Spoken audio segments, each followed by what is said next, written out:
الله سلام عليك يا رفيع الشان يا رفيع. Assalamualaikum warahmatullahi wabarakatuh. Bismillahirrahmanirrahim. Alhamdulillahirabbil alamin. Wassalatu wassalam ala sayyidina wa nabiyina Muhammad wa ala alihi washabbihi ajmain. Hadirin jamaah Majlis Ta'lim Nurullah yang berbahagia, faina insyaallah asyur bi kitab Syekh Abdul Qadir Jalani Fathur Rabbani. Mudah-mudahan Allah memberikan manfaat kepada kita dengan ilmu-ilmu yang ada pada Syekh Abdul Qadir Jalani, dan kita dapat memetik buah daripadanya sebagai pengamalan hidup kita sehari-hari. Bagaimana pengalaman, pengetahuan beliau, ilmu beliau tentang agama Islam sangat luas sekali, sehingga kita perlu ya sedikit demi sedikit memahami tentang apa yang dikatakan oleh beliau. Masya Allah, beliau diberikan oleh Allah karamah yang banyak, menunjukkan bahwa beliau mendapatkan satu sokongan, dukungan, inayah dari Allah Subhanahu wa Ta'ala yang secara luar biasa. Karamah itu sudah banyak kita ketahui ya, di bermacam-macam buku-buku, kitab-kitab, bagaimana karamah Syekh Abdul Qadir Jalani. Faqala al-mu'allif rahimahullah, innama yasbaru bima indallahi azza wa jalla bisabri. Ketahuilah, kata Syekh Abdul Qadir Jalani, bahwa kesuksesan seseorang itu di sisi Allah. Kesuksesan di sisi Allah, biasanya kesuksesan itu kan kita duniawi ya. Duniawi kesuksesan. Kita berbangga ketika kita sudah dapat meraih kekayaan, meraih istri yang cantik, meraih rumah yang megah, mewah, kendaraan yang cukup, kendaraan yang bermacam ragam, semua kenikmatan dunia mungkin kita dapat raih. Itu yang dikatakan orang sukses, sukses duniawi. Oke lah, kita tidak bicara tentang sukses duniawi, tapi yang kita bicara adalah sukses kita di sisi Allah Subhanahu. Apakah kita orang yang sukses dengan Allah, bersama Allah, tetap bersama Allah? Apakah kita tetap mengiringi Allah Subhanahu wa Ta'ala, mengiringi Allah? Apakah kita terus bersama Allah, atau kita yang menjauh dari Allah Subhanahu wa Ta'ala? Maka kesuksesan itu tidak bisa tidak, kata Syekh Abdul Jalani, juga harus dilakukan dengan pencapaian yang disebut dengan as-sabru, as-sabar, sabar. Innallaha ma'as-sabirin, sesungguhnya Allah bersama orang-orang sabar.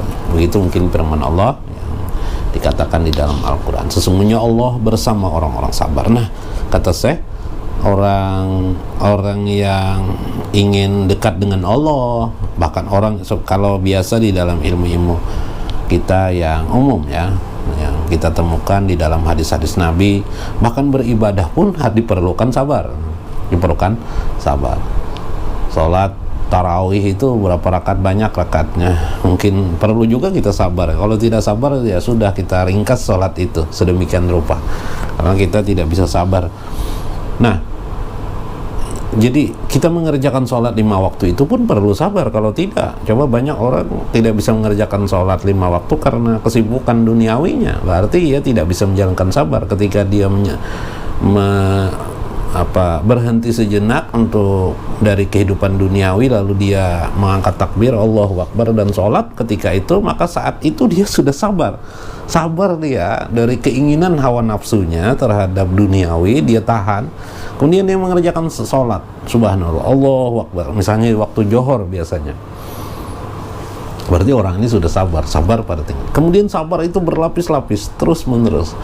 Bagaimana mengerjakan sholat tidak tergesa-gesa, bagaimana kita mengambil kualitas dalam sholat kita, subhanallah. Ini juga perlu dilakukan oleh seorang mukmin. Karena itu kesuksesan itu selalu yang menggiringi kesuksesan di sisi Allah Subhanahu wa Ta'ala utamanya. Dunia juga sebenarnya, dunia juga sabar, cuma itu tidak kita bicarakan dulu sementara ini. Maka kesuksesan di akhirat, kesuksesan kita dengan Allah juga dengan kekuatan sabar. Walihaja Abdullah azza wa jalla amara sabar. Karena itu Allah sudah menentukan keadaan-keadaan kesuksesan itu dengan memerintahkan kita untuk sabar. Ternyata sabar itu juga dalam mendekatkan diri kita kepada Allah Subhanahu wa Ta'ala. Nah, kalau orang kaya sabar itu wajar. Orang kaya itu bisa, dia sabar ya, tapi dia kaya, mungkin banyak ya bisa sabar. Tapi nauzubillah min dzalik, kalau ada orang kaya tidak sabar. Tapi itu ada juga guru, itu ada yang orang kaya tapi tidak, ya itu kita tidak bicarakan, tapi iya betul bisa juga terjadi, itu banyak kemungkinan. Nah, banyak kemungkinan. Apa yang kita sampaikan hanyalah sebagian kecil dari sebuah lini kehidupan. Nah, kadang-kadang yang paling berat dalam hidup ini adalah ketika kepakiran itu ada pada diri seseorang. Kepakiran itu ya tidak berlebihan lah hidup ini, seadanya hidup ini. Ini jadi berat baginya. Karena itu kata beliau, al-faqru was-sabru, orang yang fakir atau kepakiran pada diri seseorang, was-sabru, dan sabar itu lastami'ani illa fi haqqil mu'min, tidak akan bersatu dia kecuali hanya bisa terjadi pada orang mukmin. Ini luar biasa.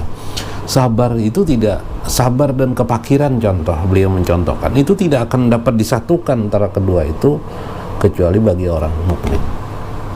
Artinya apa? Orang mukmin itu meskipun dia meskipun dia miskin, meskipun dia fakir, tidak banyak beruang atau kekurangan-kekurangan, dia masih bisa sabar dan dia masih bisa melaksanakan sholat. Kalau dia dengan kepakiran itu masih bisa melaksanakan sholat, berarti itulah tandanya orang itu mukmin. Karena kok, kalau orang kafir tidak sholat, mana bisa dia? Ya, mungkin dia bertahan sabar karena terpaksa, ya tidak mampu lagi, buat bisa apa dia? Tapi yang kita bicarakan bukan itu. Yang kita bicarakan adalah ada orang mukmin, dia masih tetap mukmin meskipun dia fakir, berarti orang ini sabar. Maka apabila itu terjadi, orang mukmin masih rajin beribadah, masih rajin mengabdi kepada Allah, masih rajin mengikuti hati nuraninya, mengikuti kata hatinya, mengingat Allah sambil selalu berzikir kepada Allah, masih tetap dia berzikir, malam harinya dia mengingat Allah, mengambil tasbih meskipun dia miskin fakir. Maka itu hanya terjadi pada orang-orang yang mukmin, kata Syekh Abdul Qadir, orang yang makomnya sudah kuat di sisi Allah. Itulah mukmin yang sejatinya, orang yang mencintai Allah, mukmin yang mencintai Allah. Al-muhibbuna yabtaluna fayasbiruna. Subhanallah. Mereka itu orang mukmin itu ialah yang mencintai Allah, mencintai Allah. Yabtaluna fayasbiruna, ketika bencana, bala atau kesusahan hidup, sebut aja gitu kan, bukan yang datang kesusahan hidup, yang kenyataan hidup dia tidak bisa mendapatkan kekayaan, tapi dia masih bisa bersabar. Fayasbiru, kemudian mereka pun bersabar. Itulah tanda dia dekat dengan Allah Subhanahu wa taala. Itulah tanda bahwa hanya terjadi pada orang mukmin yang bisa melakukan itu. Wa yalhimuna bi fi'lil khairati, lalu Allah pun tetap mengilhamkan kepadanya untuk tetap ingin berbuat kebaikan. Ini artinya fakir, sudah dia fakir, tapi karena dia orang mukmin, tetap saja kebajikan adalah idaman dia untuk melakukan, idaman orang-orang untuk melakukan. Jadi bagus juga ada orang-orang yang, maaf mungkin miskin, saya nanti kalau kaya akan berbuat kebaikan kepada manusia, berbuat ini, saya akan membangun masjid, saya akan bangun pesantren, saya akan membangun ya macam-macam. Itu cita-cita bagus saja, belum tentu juga kalau sudah terbangun, tapi ya syukurlah cita-cita begitu kan, syukurlah cita-cita. Tetapi kalau begitu persoalannya adalah Anda kaya baru bisa berbuat kebajikan gitu kan. Nah, yang paling yang bagus yang kita bicarakan di sini oleh Syekh Abdul Qadir Jailani adalah meskipun kita miskin, kita tidak berhayal macam-macam, apa yang bisa kita lakukan? Meskipun kita miskin, kita masih bisa membantu orang lain, subhanallah. Dengan cara kita menolongi orang dengan tubuh kita. Mungkin tidak bisa dengan uang, dengan tubuh kita, dengan pemahaman pemikiran yang baik, tetap menyediakan waktu untuk teman-teman kita, handai taulan kita dalam hal menyampaikan nasihat dan pemahaman. Subhanallah, ya Allah, ya Allah. Mudah-mudahan kita tetap bifi'lil khairat, tetap mengerjakan fi'lul khairat, pekerjaan-pekerjaan kebajikan. Meskipun bencana itu datang atau berkesudahan dengan kepakiran itu, subhanallah, ma'abalaihim, bersama, meskipun bala itu ada di padanya. Ada orang yang sedang sakit masih bisa, dia sakit sebenarnya, masih dia masih berbuat menolong orang lain. Ini luar biasa, subhanallah. Bila itu karena Allah dilakukannya, semata-mata karena Allah, karena tadi kemukminannya bahwa mukminun fala naziyannahu hayatan thayyibatan, ia akan mendapatkan kenikmatan yang sesungguhnya nanti di sisi Allah, subhanallah. Wa yasbiruna ala ma yastadadu alaihim min indi rabbihim ajja wa jalla, subhanallah. Maka dia terus, apa yang dirasakan kepada mereka itu dia tetap merasakan, meskipun kepahitan hidup yang dia rasakan, tapi dia tetap bisa merasakan kebesaran keagungan Allah, keindahan Allah. Dia dapat merasakan betapa Allah itu maha baik kepada diri. Dia masih bersangka bahwa Allah itu maha baik kepada diri. Ini kan luar biasa. Kebanyakan kita hanya bersangka baik, menganggap Allah itu baik pada saat Allah memberikan nikmat kepada kita. Pada saat kita dalam kepahitan hidup, kita tidak bisa lagi bersangka atau menganggap Allah itu maha baik kepada diri kita. Maka orang yang luar biasa ini, kata Syekh Abdul Rahman, dia masih menganggap Allah itu maha baik kepada Allah. Laula sabru lamma ra'aitumuni bainakum. Maka ketahuilah, kata Syekh Abdul Qadir Jalani, andaikan kesabaran itu tidak ada, bagaimana mungkin engkau akan melihatku, kata Allah. Wah, gitu kan, bahasanya begitu, bahasa beliau. Dengan kata lain, maka kesabaranmu itulah yang menyampaikan engkau untuk melihat Tuhanmu. Masya Allah.